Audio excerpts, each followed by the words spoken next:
नमस्कार, भारत होम्योपैथी के YouTube channel पर आपका स्वागत है। और अस्थमा से परेशान पेशेंट का एक बहुत ही कॉमन सवाल होता है, सर क्या हम चाय पी सकते हैं, क्या हम कॉफ़ी पी सकते हैं।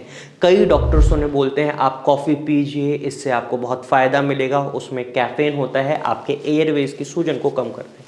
लेकिन हमने देखा है भारत होम्योपैथी में जब भी पेशेंट कॉफ़ी पीता है तो उसका अस्थमा ट्रिगर करता है, एयरवेज में सूजन और ज़्यादा बढ़ जाती है। तो ऐसे में कॉफ़ी का इंटेक बिल्कुल ना करें, ब्लैक टी बिल्कुल ना पिएं। कई डॉक्टर्स आपको ब्लैक टी पीने के एडवाइस कर रहे हैं, तो बिना रिसर्च के आप ब्लैक टी ना पिएं। और अगर आप ब्लैक टी पी रहे हैं और आपको उससे कोई इशू नहीं आ रहा तो ब्लैक टी पिएं। लेकिन अगर आपको उससे कोई इशू आ रहा है, कॉम्प्लिकेशन आ रही है और उसके बाद भी आप ब्लैक टी पिए जा रहे हैं इन दी होप कि अब मेरा अस्थमा ठीक हो जाएगा, तो यहाँ आप गलत हैं। ब्लैक टी की वजह से भी आपका अस्थमा बढ़ सकता है। और आज इस वीडियो में मैं आपको ऐसी 5 चाय बताने वाला हूँ जिनकी मदद से आप अपने अस्थमा को बहुत ही ईजिली मैनेज कर सकते हैं और बहुत ही ईजिली आप अस्थमा को ठीक भी कर सकते हैं विद द राइट ट्रीटमेंट। सबसे पहले आप पी सकते हैं जिंजर टी। जिंजर टी यानी अदरक की चाय आप पी सकते हैं। अदरक की चाय में आपको अदरक में पाए जाने वाला कंपाउंड जिंजरोल मिलता है, शाहगॉल्स मिलता है, जो आपके एयरवेज में आई हुई सूजन को कम करने में मदद करता है। साथ ही साथ म्यूकस फॉर्मेशन जो आपके एयरवेज में हो रहा है उसको कम करने में मदद करता है। अब जब आप अदरक की चाय पिएंगे तो इसको बनाने का तरीका भी मैं आपको बता देता हूँ। आपको सबसे पहले अदरक को ग्राइंड करना है और इसको एक ग्लास पानी में अच्छे से आपको डालकर उबालना है लगभग 10 से 20 मिनट के लिए। जब आप इसको अच्छे से उबाल देंगे, अदरक का जो रस है, जो उसका टेस्ट है, वो पानी में आ जाएगा, तो आप इसे छान कर पी सकते हैं। इससे आपके एयरवेज में जो सूजन है वो कम होगी। और कोशिश करें हल्का गर्म ही इसे पिएं, ठंडा करके ना पिएं, वरना इतना फ़ायदा नहीं होगा।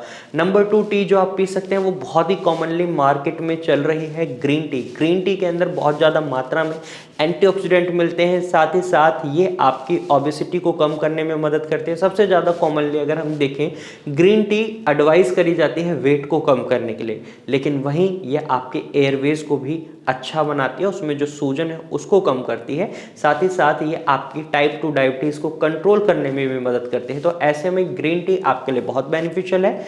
ग्रीन टी आप जरूर पिएं, दिन में 1 या 2 बार आप ग्रीन टी का सेवन कर सकते हैं। एंड नंबर 30 है मुलेठी टी, जिसे स्वीट वुड भी बोला जाता है और लिकोराइस नाम से भी जाना जाता है। इसके अंदर आपको ग्लिसरीजिन कंपाउंड मिलता है जो आपके एयरवेज में आई हुई सूजन को तो कम करता ही है, और साथ ही साथ आपको मुलेठी की चाय में ब्रोंकोडायलेटर प्रॉपर्टीज भी मिलती हैं जो ब्रोंकाइटिस को ठीक करने में मदद करती है, कफ को कम करने में मदद करती है, म्यूकस के फॉर्मेशन को कम करती है। ऐसे में अगर आप अस्थमा से सफ़र कर रहे हैं तो ऐसे में मुलेठी टी आपके लिए बहुत बेनिफिशियल हो सकती है।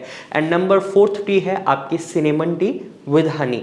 जब आप दालचीनी की चाय बनाते हैं, आपको दालचीनी लेनी है और उन्हें पानी में अच्छे से उबाल लेना है, या इसका पाउडर लेकर भी आप इसे पानी में उबाल सकते हैं। और पानी में उबालने के बाद आप इसे शहद के साथ ले सकते हैं। इसकी एंटी इन्फ्लेमेटरी प्रॉपर्टीज़ आपके एयरवेज में आई हुई सूजन को कम करने में मदद करती हैं। साथ ही साथ जो कफिंग आप महसूस कर रहे हैं, बार बार जो खांसी आ रही है, म्यूकस जो बलगम बना हुआ है, उसको भी कम करने में ये आपकी मदद करती है। तो ऐसे में अगर आप अस्थमा के दौरान सिनेमन टी पी रहे हैं तो ये आपके लिए बहुत ही बेनिफिशियल हो सकता है। अब बात करते हैं लास्ट टी यानी हमारी नंबर 5 टी की, फेनल टी। ये सौंफ की चाय है। सौंफ की चाय आपके लिए बहुत ही बेनिफिशियल है। आपने देखा होगा जिन पेशेंट्स को ब्लोटिंग होती है, एसिडिटी होती है, गैस बहुत ज़्यादा बनती है, उनको सौंफ का सेवन करने की सलाह दी जाती है। और अस्थमा के रोगियों में भी फेनल टी यानी सौंफ की चाय बहुत ही फ़ायदेमंद देखी गई है। इसको बनाने का तरीका कुछ इस तरीके से है, आपको सौंफ को रात को 1 गिलास पानी में भिगो कर रख देना है और अर्ली मॉर्निंग में खाली पेट आप इसे उबाल लें 10 से 20 मिनट के लिए, और फिर इसे छान लें। छानने के बाद आप इसे हल्का सा ठंडा होने दें और ल्यूक वार्म कंडीशन में आप इसका सेवन करें। इससे ब्लोटिंग, एसिडिटी और गैस से तो आपको रिलीफ मिलता ही है, साथ ही साथ आपके एयरवेज में जो सूजन है, म्यूकस का फॉर्मेशन है, वो भी कम होता है। तो आप इन 5 चायों को पी सकते हैं और अपने अस्थमा को बहुत ही ईजिली मैनेज कर सकते हैं।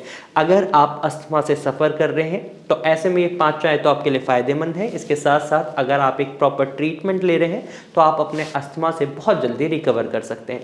भारत होम्योपैथी में कई ऐसे रोगी आए हैं जिन्हें लगता था अस्थमा कभी ठीक नहीं हो सकता, लेकिन विद इन 3 to 4 मंथ्स उनकी जो थॉट प्रोसेस थी वो बिल्कुल चेंज होगी, क्योंकि उनका अस्थमा अब बिल्कुल ठीक हो चुका है। और इसका रीजन है भारत होम्योपैथी का customised treatment plan. Bharat homeopathy में पेशेंट टू पेशेंट अलग दवाइयाँ दी जाती हैं, जो पेशेंट के रूट कॉज को देखते हुए, उनके बिहेवियर को देखते हुए, उनके शरीर में जो लक्षण दिखाई दे रहे हैं उनको देखते हुए बनाई जाती हैं, जिसकी वजह से रिजल्ट्स बहुत जल्दी देखने को मिलते हैं और बहुत अच्छे देखने को मिलते हैं। तो ऐसे में अगर आप भारत होम्योपैथी से ट्रीटमेंट लेना चाहते हैं तो स्क्रीन पर दिए नंबर पर आप कॉल कर सकते हैं और भारत होम्योपैथी की डॉक्टर की टीम से एडवाइस ले सकते हैं। आपको ये वीडियो कैसी लगी हमें कमेंट में जरूर बताइएगा, और ऐसे ही इंफॉर्मेटिव वीडियोस के लिए हमारे चैनल को सब्सक्राइब कर लीजिएगा। अगर वीडियो अच्छी लगी है तो लाइक और शेयर करना बिल्कुल ना भूलें। Thank you for watching.